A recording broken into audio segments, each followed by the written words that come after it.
Hello, hello. Carter, thank you for You guys hear being me? with us today. Thank you for having me. We're going to do our official introduction. So Okay, sit back and okay. enjoy. I'm ready. Today on CP Time is the one, The the only only Carter. Redwood! He is a graduate of Pittsburgh CAPA as well as CMU. For those of you who don't know what that is, Carnegie Mellon University. He was the recipient of the John Arthur Kennedy Acting Award. He also won the Princess Grace Award winner. And he's a founding member of the former August Wilson Center Theater Ensemble. He also has Off-Broadway credits, regional credits, IMDB. But more importantly, he's a local former Pittsburgher up top. Mm. Woo! Welcome!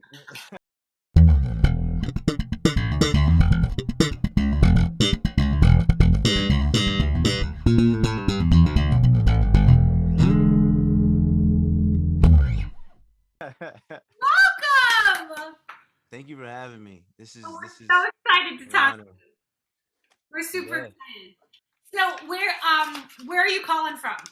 I'm actually calling in from Pittsburgh, so I'm here for a little bit. Spending some quality time with my family, and it's been a special time for me because this is the longest I've been home in 10 years.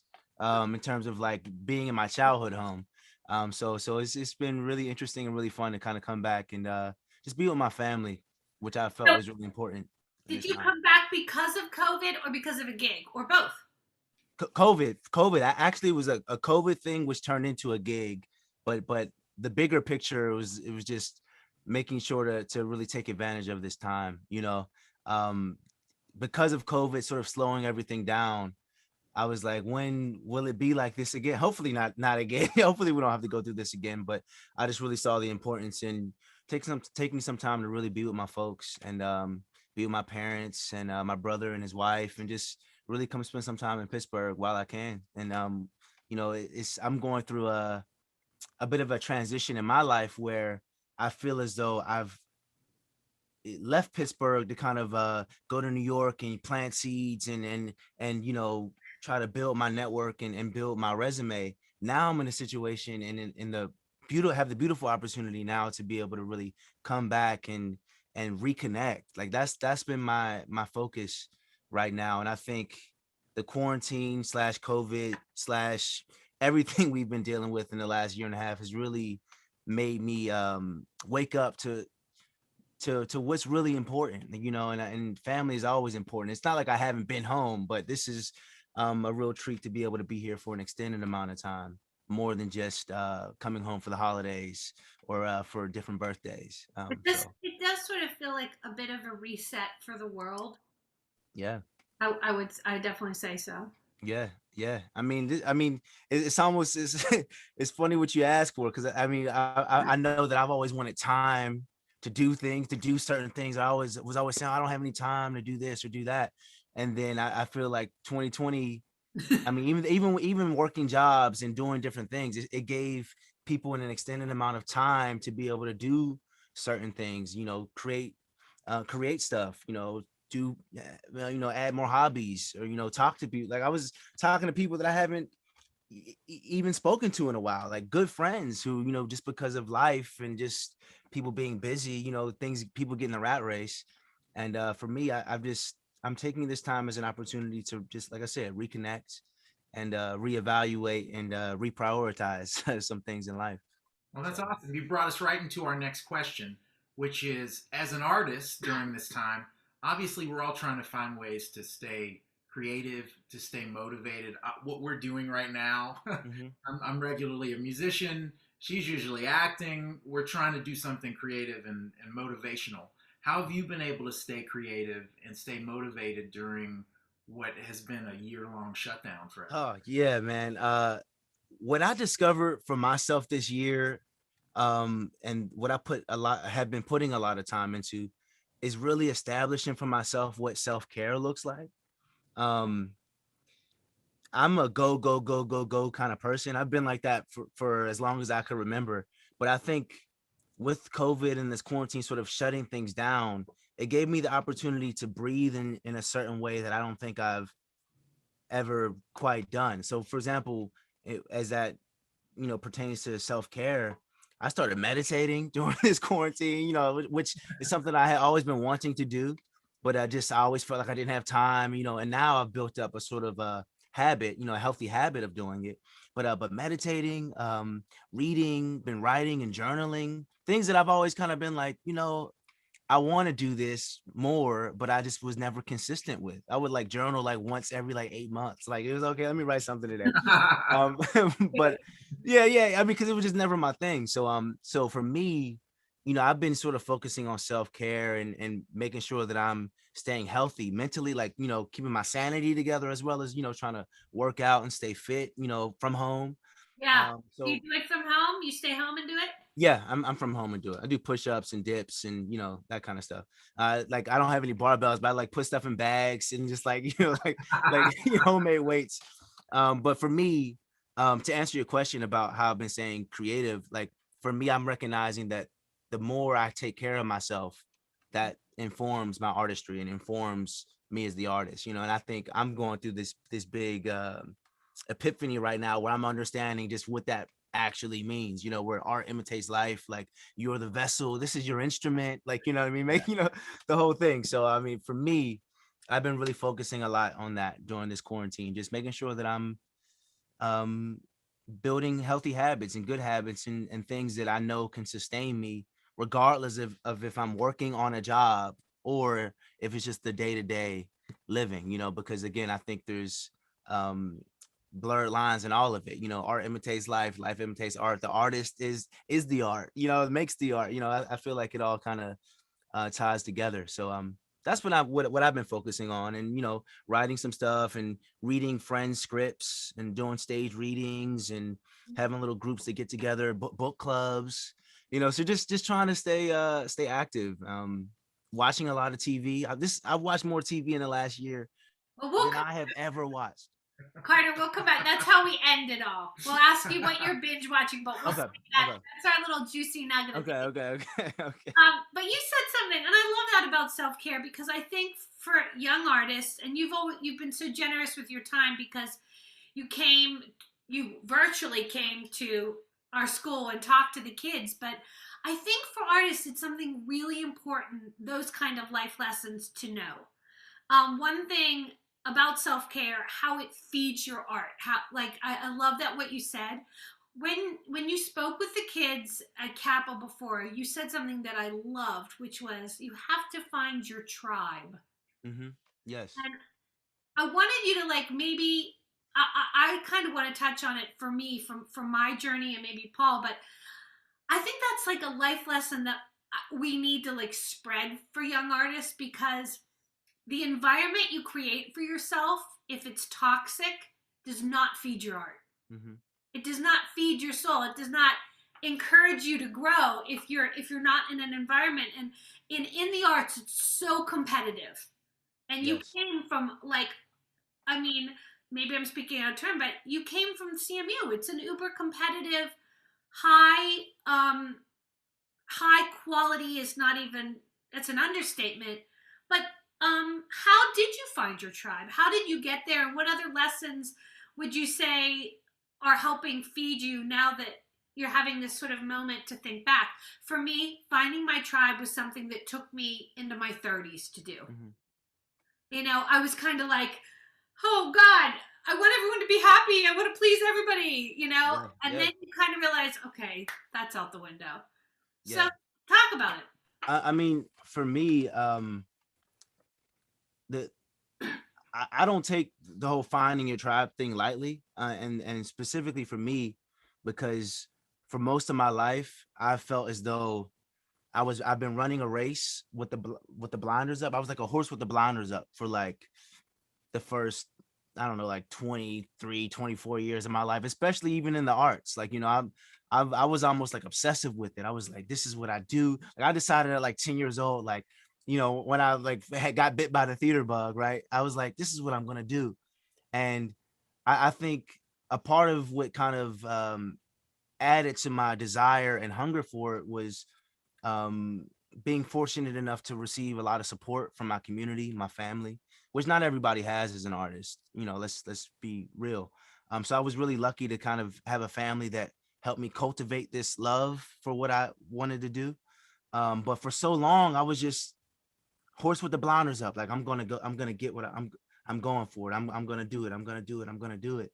And for so long, I was just so focused on my goals and like becoming a better actor and like trying to book work and just trying to go after what I wanted, that I recognized that I couldn't see anybody around me. Mm. I was literally a horse with the blinders of where, like, even me being home right now, the reason that this is such a big thing for me is because there was at times where I couldn't even fully see my family, who was so supportive of what I wanted to do. And my mom was like my momager, like, and the chauffeur and the confidant and the sounding. I mean, she wore so many hats. My mom specifically, because she was, and my dad supportive, my brother supportive, but my mom in particular was just like, has been like in this with me. Like, this is like, she got me, and she was trying to really help me cultivate this dream. But the reality is, I had those blinders up. So it wasn't until I was living in New York that and it just really took time too. I had to sort of I had to let my walls down a little bit. Not to say that I wasn't friends with my classmates, and I don't have friends who are artists. Like, I had friends who were in it, but I still was so focused on what I'm going for, because it's so competitive, Yeah. because it's like, let's be real, nobody cares if you ever do this again, like, other than maybe your mom or a few select people, right?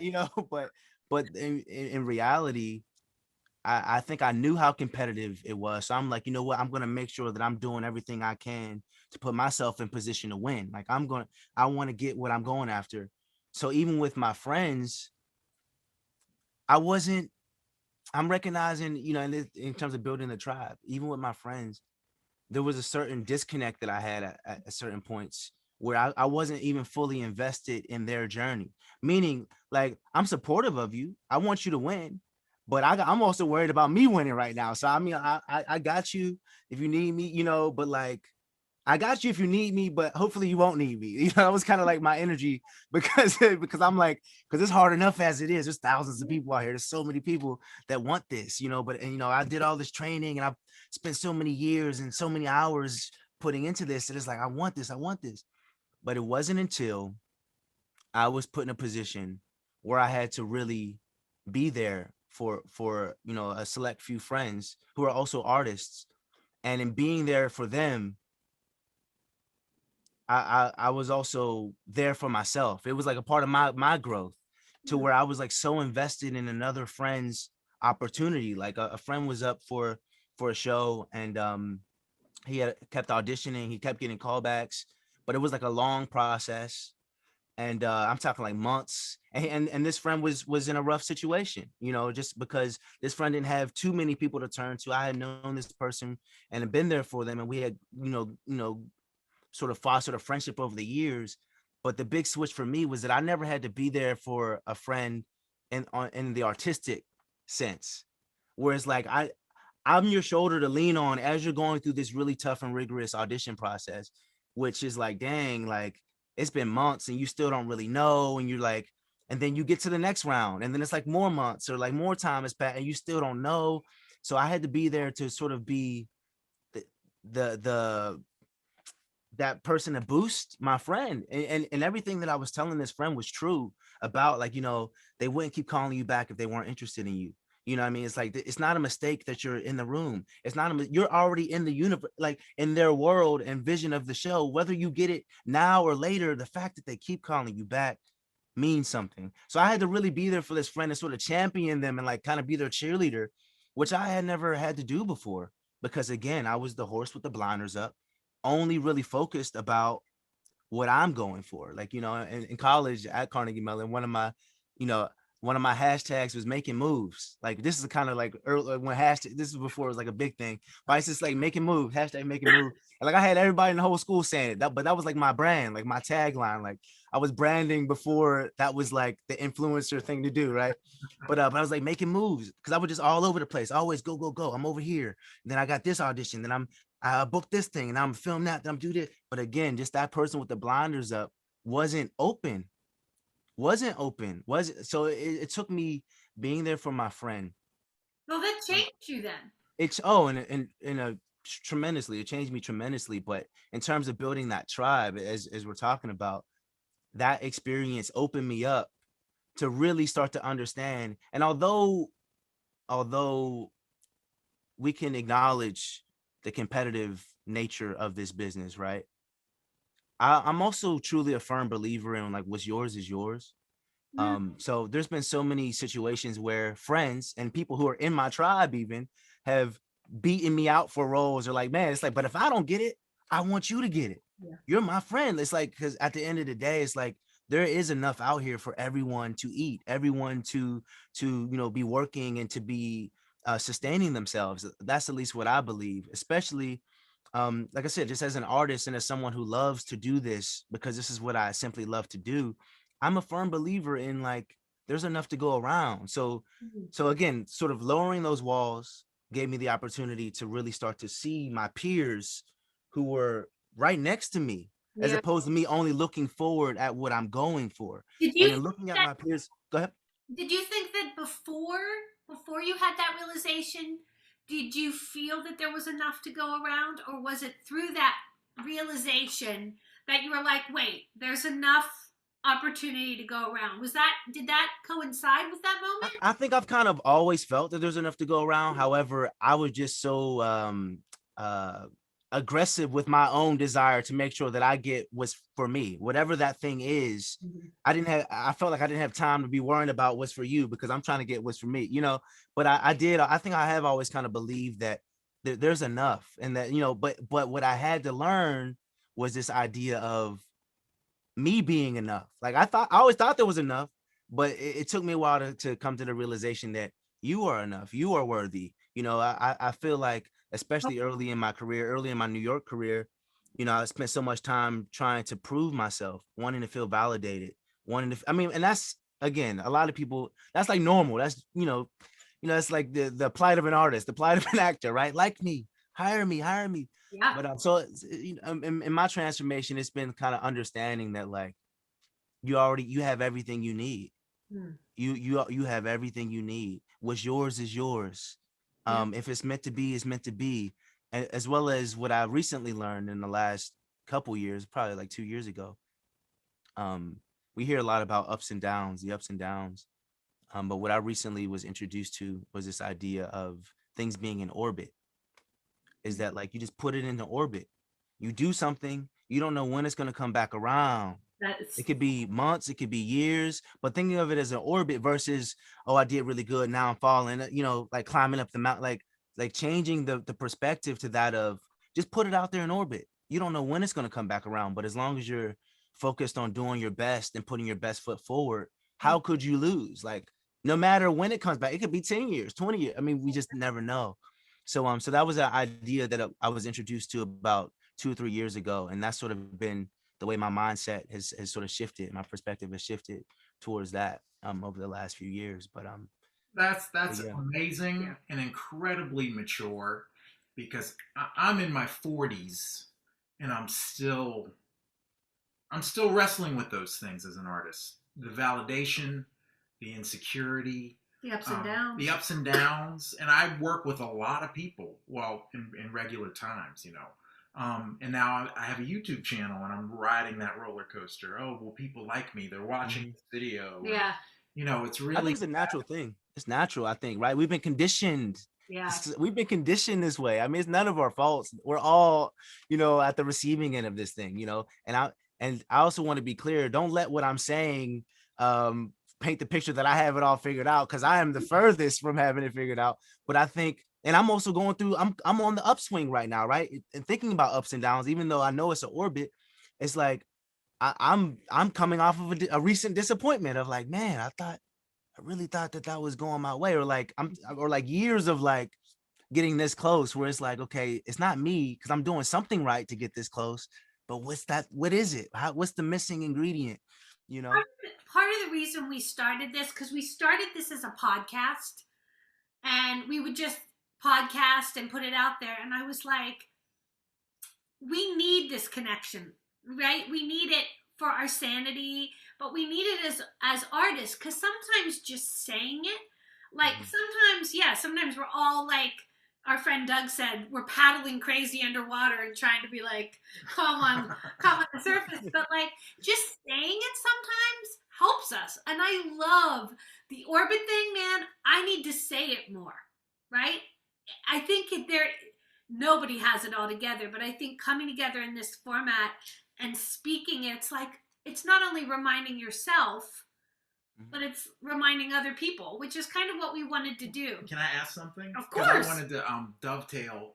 You were talking about, I had a super, super artistic aha moment over this quarantine. And that was when the movie Soul came out. And we watched Soul. Did you see that movie? I did see that movie. You go through an entire box of tissues. No, but I wept because it was me. I felt like it was about me. I teach school. I'm playing jazz. Bass. And half the movie, I was like, he's got to get to this gig. He's got to get to this gig. This is the most important thing, is him getting to the gig.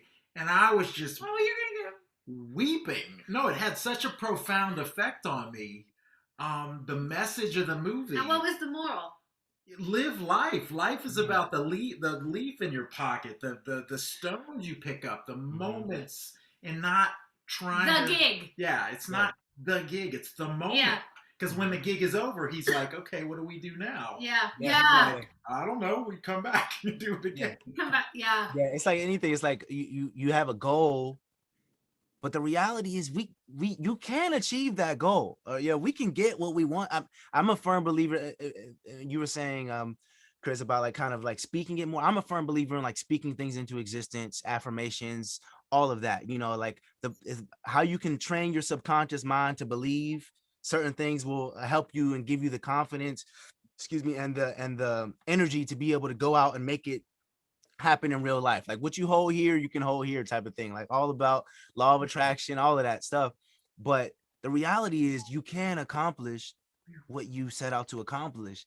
And then once you do, what happens? There's always another thing you want. So you always want something, you always want more, right? We always want more. And it, I don't know. The movie was extremely profound, but just, I am working on that.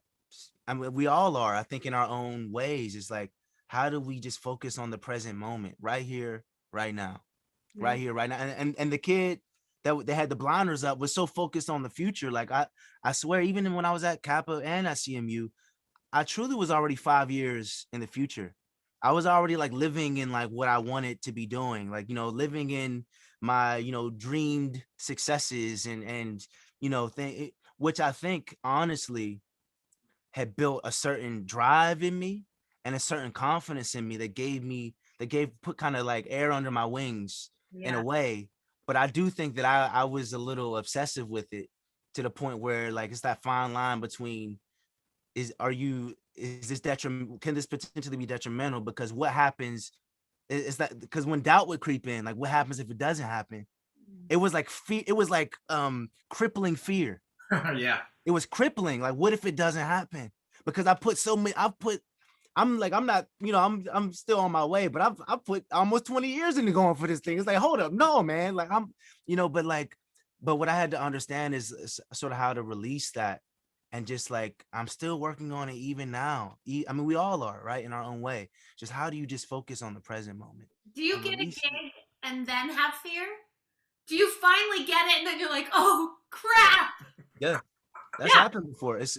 I was sharing that with the CAPA, with the CAPA students the other week. Is like the insecurities that I felt on a set and on a job, because it's like when that imposter syndrome comes into play and you're like, wait, what am I doing here? Like, especially my first few gigs where I'm just like, I'm so thankful to have gotten it. And I proved myself. I did it. I'm proving it to myself and to you and to all of you that I can do it. But it's like, but wait, you're here. Now what? It's like now you have to do the job. And I Yeah. think for a lot of actors, it's remembering that auditioning is truly just one part of the thing. That's but however, again, perspective. Auditioning is just one part of the job, because you have to get the job and then do the job, right? But also, what someone told me a few years back was, if you can look at auditioning as the job, then when you get the job, that's the icing on the cake. Then it's just like, all right, now we get to do the thing. But if auditioning becomes the job, and this is what I'm doing, like I get to share my art today. I get to share a little piece of me. I get to give a performance, because again, this is a service job. It's all about how much can you give, If you can focus on that, again, and that's being present moment by moment, then hopefully everything else will be a little easier. I tell my kids that all the time, that the key is learning to enjoy the audition. Yeah. Just like you said, that it's your job and you enjoy it. He knows I prep like insanity for an audition.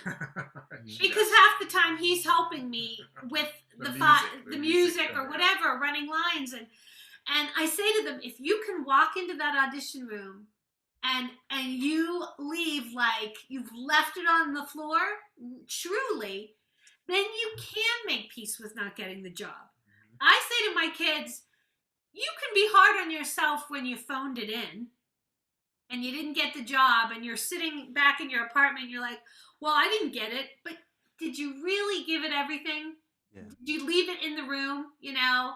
So I think that's something that's important, is that, yeah, auditioning is your job. And getting to work as a professional actor is like being in a bakery and just trying everything. And also there's a difference, because there's people who are really good at auditioning, that, because it is a skill. It is a skill, and I'm going through a thing right now where it's like, I'm just so eager at times to get to to set, or get to rehearsal, where we can like actually play and build this character, right? And do the work, where it's like, that's a different job. Sometimes you just got to show that you can do the job by doing it in that room, like you said, leaving it all there and letting that be it, but also too, you got to control what you can control. So much is out of our control, and I love what you said about sort of leaving it all there, because that's something that you can control. How much you prepare, how much you give, how much you got to really show up, like whether you get it or not. You'll drive yourself crazy trying to figure out why you didn't get it, and also trying to figure out why you did get it, sometimes. Yeah, 100%. What are your weird special skills? Weird special skills. I don't know if it's weird, but I can pull out a back handspring and a front handspring if I had to. So when I was in high school, I started taking tumbling classes, because I was an MT when I was at CAPA. Yeah. So I was kind of like, and I'm not a true MT, but I think I can fake it just good enough to maybe, like, just dance kind of good enough, just sing kind of good. Keep it here. Yeah, exactly. I'm gonna act through it, act the song.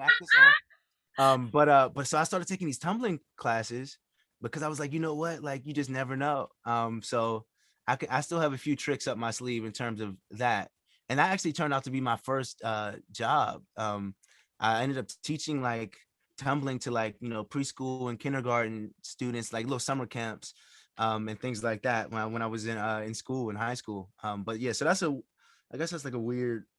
That's a great one. Well, that's cool. That's not weird. That's admirable. MC. Yeah, not weird, but it's a fun fact. MCU. You're gonna be in the MCU next thing you know. Yeah, man. Let's speak that right now. All of us. Let's really put our energy around it.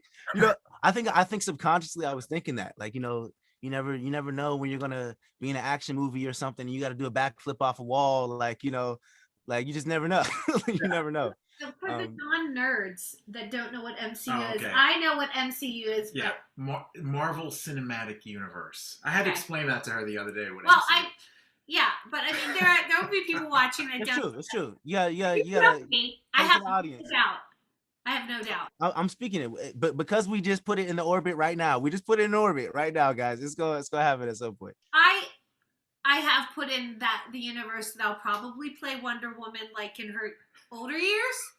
Put it out there. That's probably, I mean, that's probably my destiny, but that's. What are your next what are your other questions you have? Because you're just like you're like a little Zen Yoda Buddha master today. You're like spitting mad crazy. So we talked about CAPA, we talked about CMU. How does your training serve you right now? How does your training, what you went through, your education, how does it serve you in a real practical environment? What are you still using? What do you fall back on? And what do you think you have any advantages having gone to a program like CMU? You know, it's interesting. So a lot of what I'm discovering in my self-care practices, specifically meditating and the idea of mindfulness, I'm understanding connects directly to the voice training and Alexander work, which I never put together until now. Like, I remember being at CMU in voice class, Alexander work, we'd be laying on the floor, and I can confess this now because this is I'm years removed from school. I used to fall asleep almost every class. No surprise. It would be it was like the end of my day. I had a long day, and we're laying on the floor, and we're supposed to be like feeling the energy, feeling a string pulling you from the top of your head, and feel your butt to your butt going down into the floor, into the chair, and then your feet on the floor. All of that is mindfulness. When you break it down, it's just like, I'm being in tune with your body. And I've even, helped friends through certain situations when they were like going through, and it's just like, hey man, just focus on the sounds you hear around you right now, or like just look around the room. Where does your eye take you?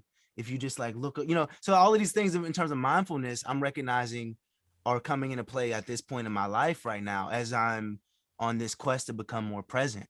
And at the time when I was in school, specifically in voice class, I was a little judgmental at times. I was like, okay, I understand, what this is doing. Okay, when we're doing like consonants and working on fricatives and like, working on like resonators, putting your voice in the mask or in your chest, or like I could understand that from a practical standpoint. If I ever have to change my voice, I know where to place it. But when it came to like things like, yeah, we're just laying on the floor and we're just feeling the energy come through from our head. I was like, what? I was right there with you.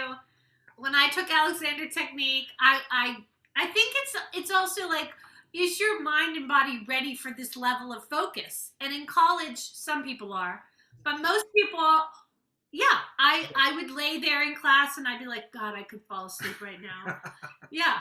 Yeah. So you want to know what's so interesting about that? So I studied abroad at the Drama Center in London, and what I find so interesting, I hate you. Okay.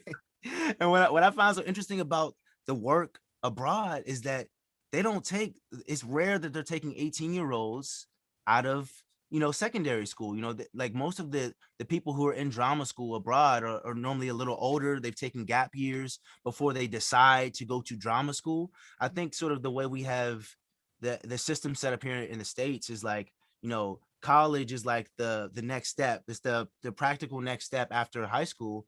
But I think when it comes to like the art, especially as an actor, it's like you still have like so much life to live before you even understand like how to apply the tools that you're getting. So I think for me, to go back to the original question about what am I using now and how do I use the training now, it's interesting because it's almost taken me years to kind of like just live life and have experiences and grow up and mature, and in doing so and just living, right, just living life, even as the movie, as Soul was saying, and just living life, I'm recognizing that now I'm in a position to be able to go back and use some of that training that I may not have even gotten at the time, but I was doing it because this is the assignment, and it's like an introduction to it, right?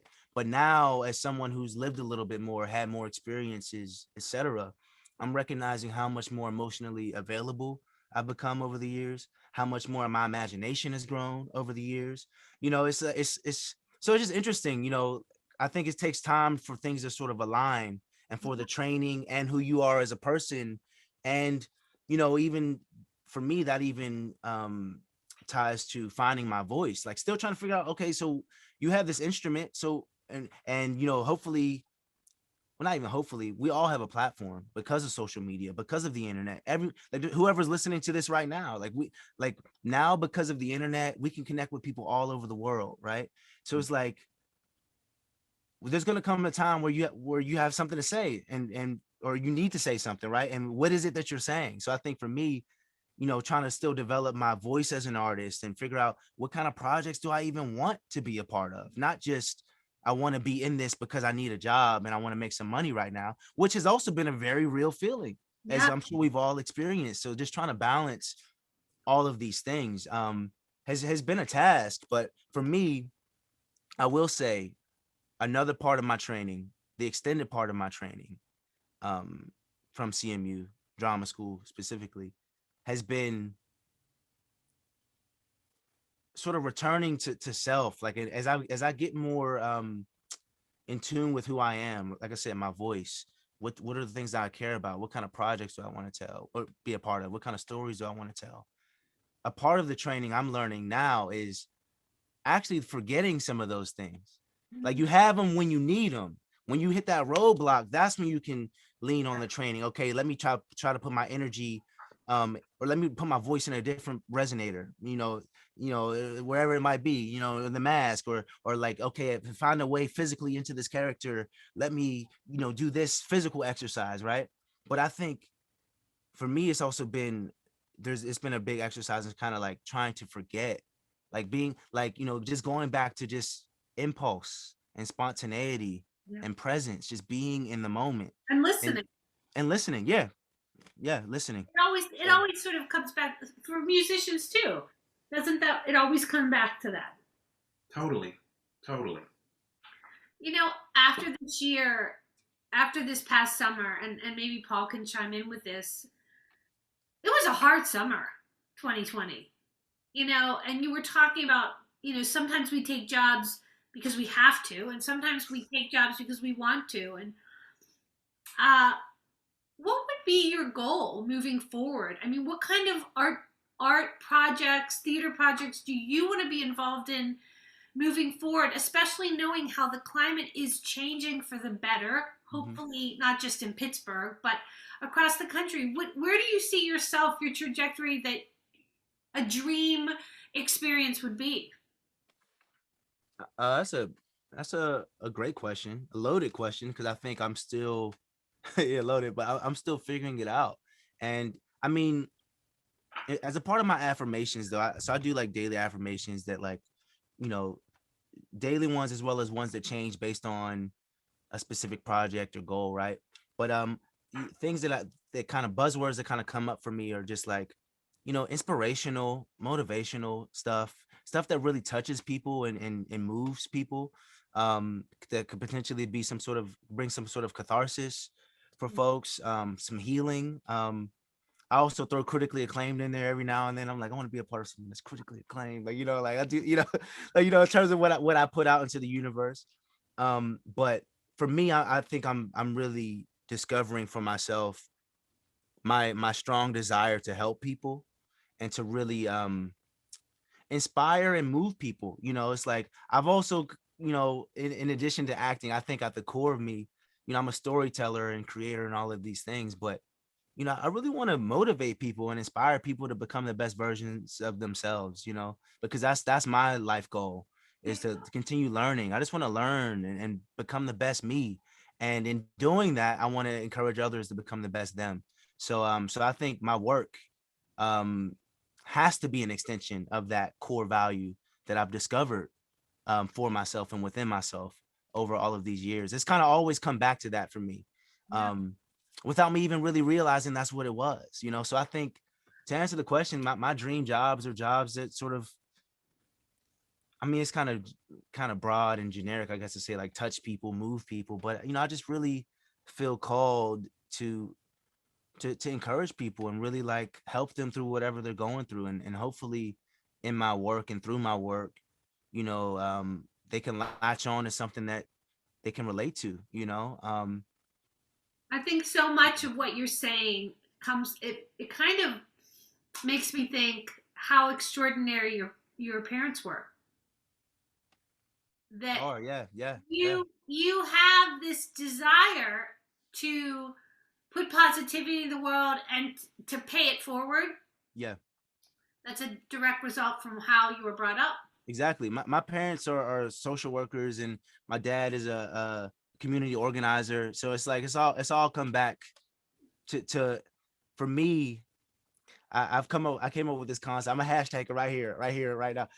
Hashtag the community come up. So like, for me, it's always been, as much as I want to see myself in the light, and I believe and we all are in the light, right? But as much as I see myself like, boom, like name on a marquee and all of those things, or especially early on when I had the blinders up, I have to admit that some of it was attention based.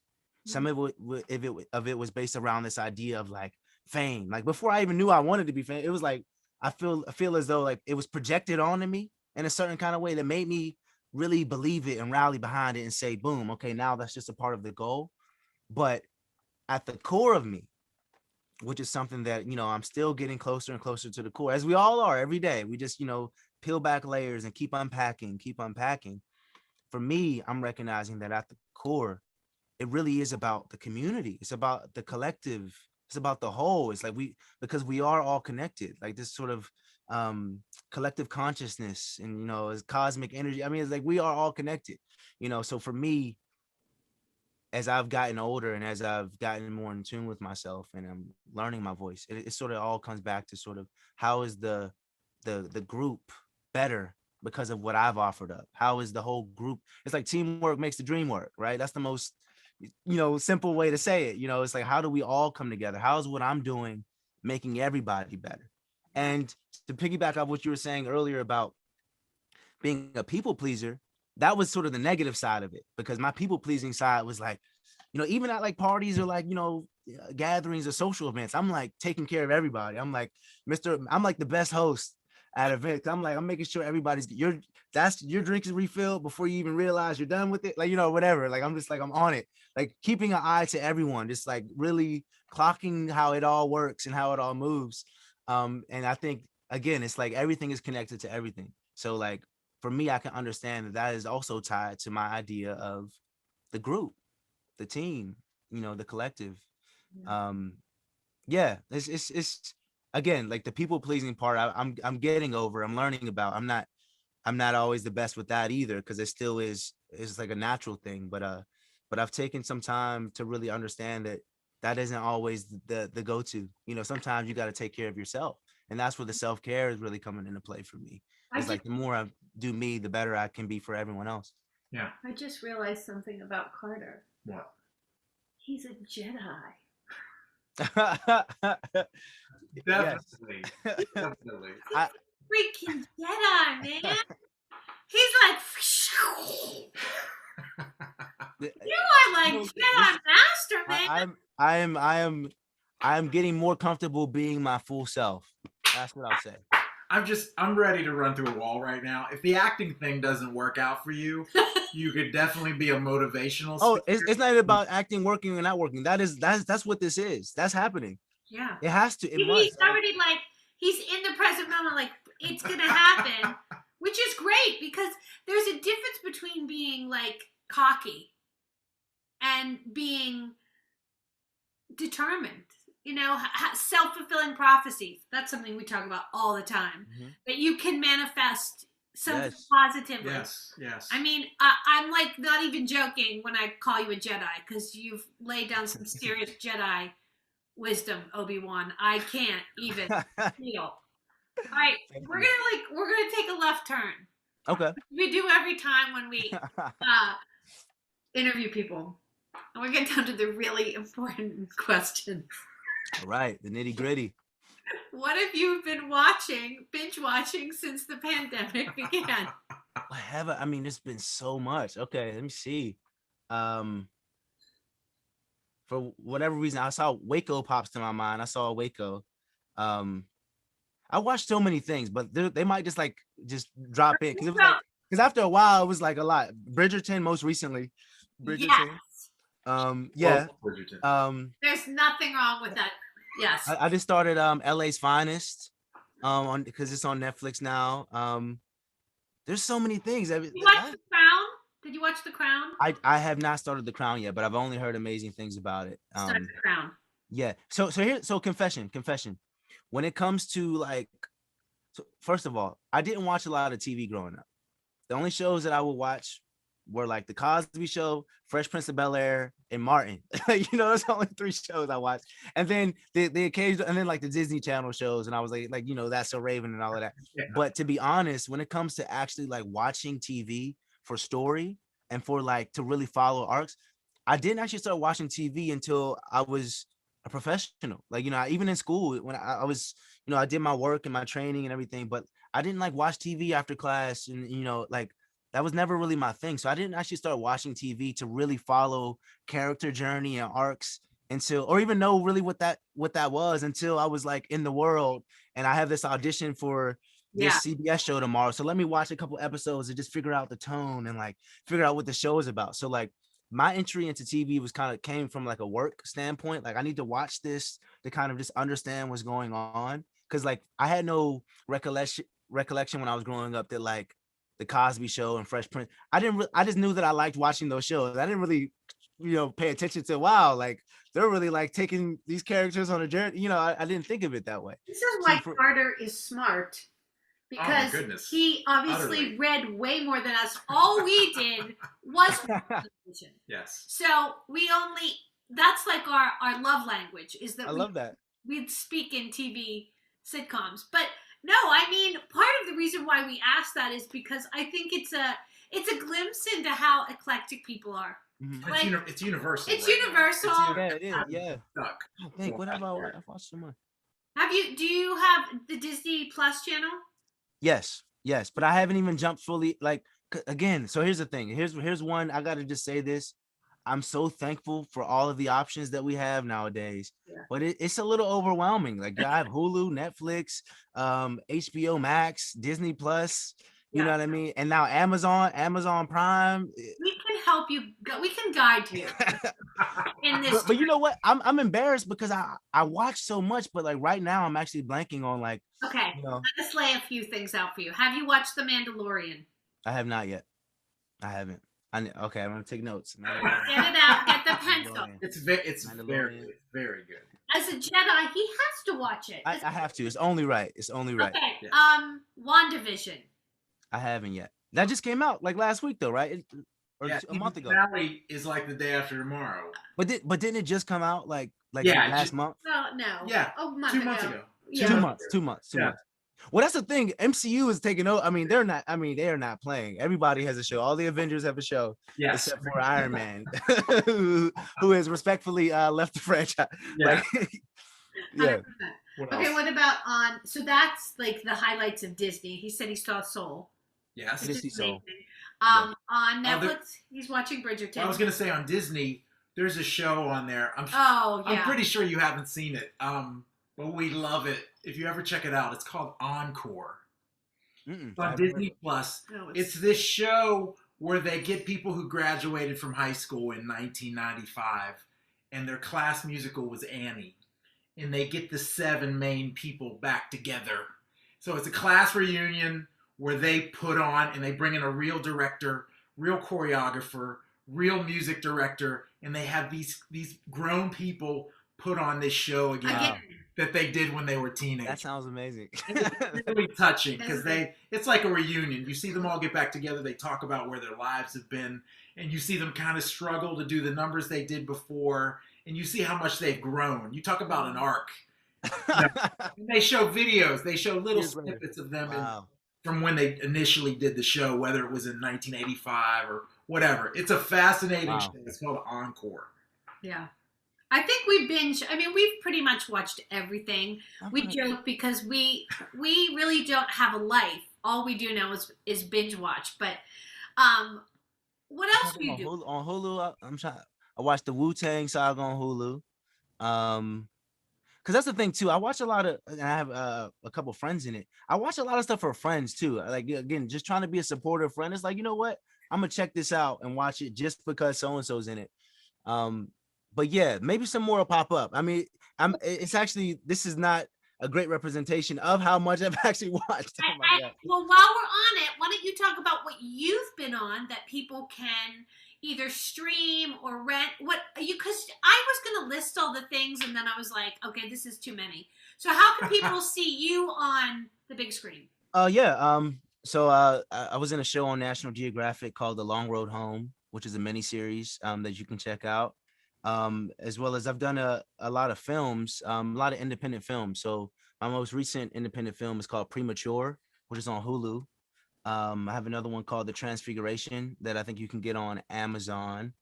Movie called The Yellow Birds, which was my first movie, which was like a crazy, wonderful, wild experience. We filmed in Morocco for like 6 weeks. Wow. And yeah, it was like, for that to be like my first like movie, like what I consider my first movie in terms of like the full treatment, like getting flown places and stuff.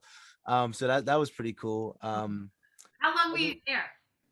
It was a 6 weeks of filming. And that was back in 2015.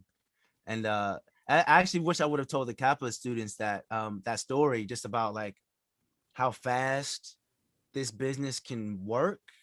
You know, sometimes it's just boom, you get a call, then you're on a plane, and I think I auditioned on a Thursday, and I was moving that weekend from Brooklyn to Harlem, and this is like back before like Uber was like a big, you know, like the thing. Yeah. So I like was on a train, like taking trips on a train, like. I mean, also I didn't have a lot of money at the time to really be able to like splurge on an extra large Uber to get all the way uptown. But anyway, I was moving, and the day I got fully in, which was on a Monday, so I auditioned on a Thursday. Monday, I get a call from my agent asking if I have my passport. I'm like, yeah, yeah, sure, I do. What's going on? Tuesday, I get a call from my agent saying, all right, so yeah, so you booked it. You're flying out on Thursday. You're going to Morocco on Thursday. Wow. So I just remember like within a week from one Thursday to the next, from the audition to like literally being on a plane, going, you know, across the world to Africa. I was like, okay, I'm going to Africa to film. And it was just an amazing experience. So anyway, The Yellow Birds. What else? I've had some guest spots on Blue Bloods and Orange is the New Black. What else? A show called Fifth Ward that just came out about last year, which is on the Urban Movie Channel. What else? And yeah, and I got some stuff on the way that I'm excited about. So yeah, We are gonna binge watch everything you just said. So don't worry about that. Right, wonderful. What do you plan doing when this is all over? What's your thing? Going back to New York? So I've been kind of on the go since the beginning of quarantine. This has been a really I'm in a space of surrender right now. I've lived in New York for 6 years, and then at February of last year, I went out to LA. So I get out to LA, and things are going great. I'm there for a couple of weeks. I'm getting all these auditions, and like, you know, I'm building traction and like, you know, momentum. And you know, I'm talking like some of the biggest opportunities. I'm like, wow, like I should have come out to LA. So, you know, I was like, wow, I feel really good. Then boom, COVID hit. So I was kind of in LA all of last year. And I just got back to the East Coast in November, December, to come back to my family to kind of have this moment of reconnecting. What's next? I don't know. But what I think will happen is I think I'm speaking this. I think a gig, a job, you know, will take me to the next location, you know, which is a big deal for me because I had always spent so much time sort of drifting. Like I spent like my 6 years in New York, I had like 5 apartments. Like I had a suitcase and a TV. I was always like, and all of it was month to month. I hadn't been on a lease because I was like, you know what? I can get a call that takes me to such and such, you know, next week, right? Again. Morocco, exactly. So it wasn't until, you know, my last 2 years in New York that I actually got on a lease, got a place, and I learned the importance of sort of settling down. So I spent like 2 years settling down, building a home, building my tribe, right, in New York, and really, you know, setting my ground and setting the stage for what's next, right? And then boom, go to LA, COVID happens, quarantine happens. I'm literally on a go now. I end up back home. in my childhood home, which is where I've been for the last, little while. And I don't know what's next. I'm excited. I still have my place in New York. So I have a buddy who's subletting right now from me. Um, yeah, so I still have my place, and eventually I will make my way back there, because my goal has always been to be bi-coastal. So I've always wanted a place in New York and in LA, and eventually to get back to London, get a place in London. This is like 10-year dream that I've always had. So right now, the goal by the end of this year, and this is an ambitious goal, we'll see what happens, but the goal is to get a place in LA, is to get back out to LA by the end of 2021. Um, how that happens, when that happens, I don't know, but the goal is to get out to LA, get that place, and then just ping pong all over the place and just go where the work goes. Like I don't know. I'm in a state of surrender and just really just trying to allow whatever's gonna happen to happen, and not trying to force anything. Just make it easy, just be easy, like no resistance, just like whatever happens. So that's where I am right now. I don't really know what's next, but I think I'm knocking on wood right now. I think there's a job that's going to take me to the next place. That's what I'm speaking. That's what I would like to happen, is that a gig kind of takes me to this next location, which would, for me, would break a 2-year drought. I haven't really worked in the capacity that I would like to have worked. Yeah. It's been about 2 years. I'm on the other end of my struggling. I mean, granted, I'm so thankful, and I'm speaking this now. I'm affirmative prayer, affirmative, really affirming that this is happening right now, like that the drought is over. The drought is over. It's been a really rough 2 years for me in terms of just growing up, family stuff, learning about myself, really being kind to myself, because again, the person that had the blinders up for so long was so headstrong on what he wanted that he was always really hard on himself. So now I'm in a place where I'm just being kinder and being proud of how close I've gotten to certain things, as opposed to, dang, that didn't go my way.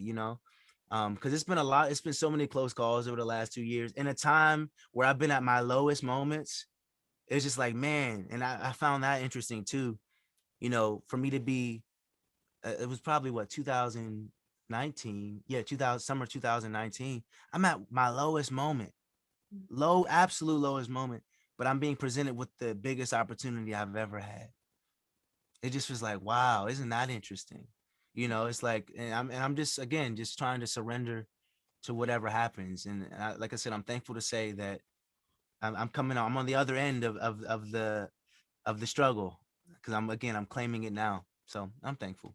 It's amazing. This is so inspiring. Artistry, and we all know we're all artists, right? It's touching someone, and communicating. And I'm so touched by your story, your attitude, and I got almost 20 years on you, so I'm so touched.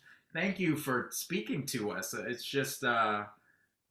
Thank you all for having me. You've got, your head is in such a great place too. Your star is definitely on the rise. Thank you. The whole world has been on hold for the last year, unfortunately. But things are going to change, and I know we have to stay in touch, because I know that. Please, I would love that. I would love that. You are a person of importance.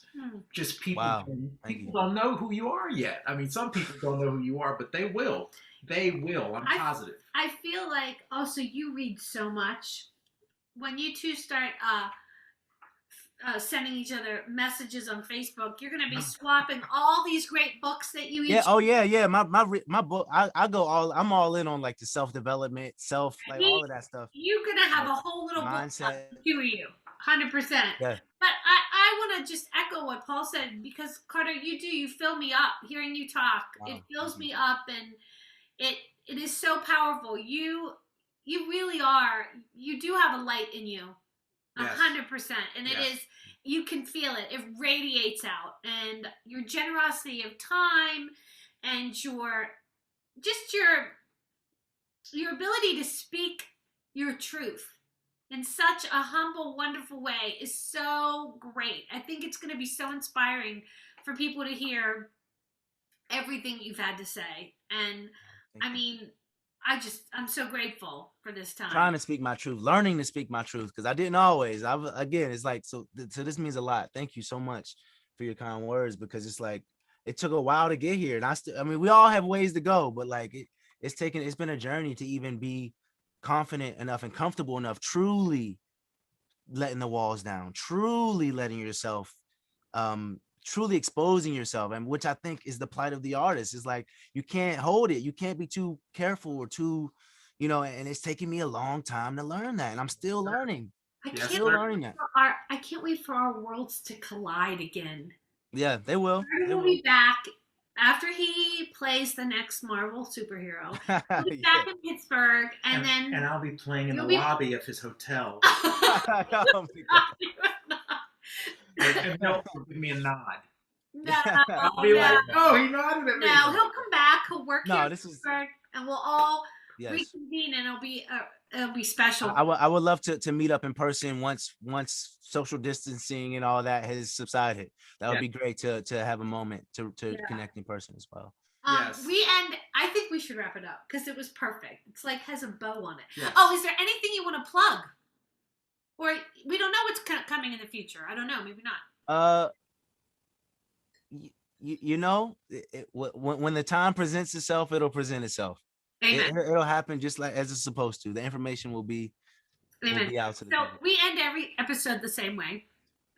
And then we will, first of all, we want to thank Carter. Yes. Thank you, Carter. Thank you. So great. I'm Chris. I'm Paul. I love you. I love you. Oh, Thank you for coming. thank you guys. That was so cute. Thank you guys.